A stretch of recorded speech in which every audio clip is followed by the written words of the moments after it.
The rain had been falling for 3 days straight, turning the bustling streets of downtown into rivers of desperation. Maria clutched her plastic bag of homemade candies tighter as another potential customer hurried past without a glance, their umbrella creating a barrier between her world and theirs. Her cardboard sign, now soggy and barely readable, proclaimed handmade sweets, $1 each in faded marker. At 19, she had already learned that survival meant swallowing pride and finding dignity in the smallest victories. She hadn't eaten in 2 days, saving every dollar for her younger brother's asthma medication. The cramped studio apartment they shared cost more than half her monthly earnings from cleaning offices at night, and the candy sales were meant to bridge the gaps between barely surviving and actually living. But today, like so many others, the gap felt more like an ocean. "Excuse me, miss." Maria looked up from her soggy perch on the library steps,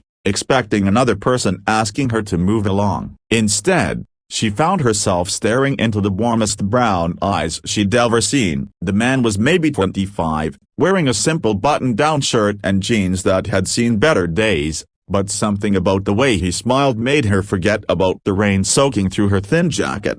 "I'd like to buy some candy," he said, pulling out a crumpled $5 bill. "They're only $1 each," Maria replied quickly, her English careful and precise despite her nervousness. "I know," he said, still smiling, "but I'd like 5 pieces, please." "I have a sweet tooth." She handed him the candy with trembling fingers, partly from cold and partly from the kindness in his voice. Most people who bought from her did so with pity in their eyes, looking everywhere but at her face. This man looked directly at her, as if she mattered. "I'm David," he said, unwrapping one of the caramels. His eyes widened as he tasted it. "This is incredible. You made these yourself?" "Yes, in my apartment kitchen," Maria said, a flush of pride warming her cheeks. "My grandmother taught me the recipe before she passed." David nodded thoughtfully. "She taught you well." "I work at Henderson's Bakery downtown. We're always looking for talented people." "Would you be interested in talking to my boss?" Maria's heart leapt,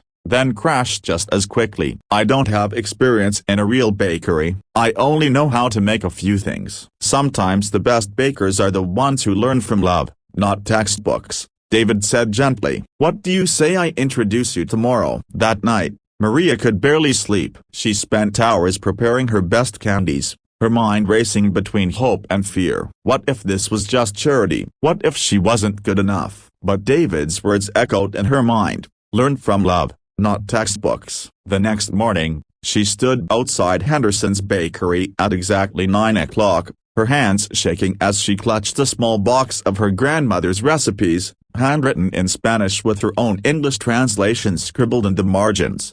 David emerged with the middle-aged woman whose flour-dusted apron and knowing smile immediately put Maria at ease. "So you're the candy maker David can't stop talking about," said Mrs. Henderson. "He tried to buy more from you yesterday, but you were gone." "I went home early," Maria admitted. The rain was getting heavy. "Smart," Mrs. Henderson said approvingly. "Good candy makers know when to protect their product." "Let's see what you brought." The next hour passed in a blur of tasting, questions, and quiet conversation. Mrs. Henderson tried each piece thoughtfully, asking about techniques and ingredients. When Maria mentioned that she grew up helping her grandmother sell sweets from their kitchen in El Salvador, Mrs. Henderson's expression grew more interested, not less.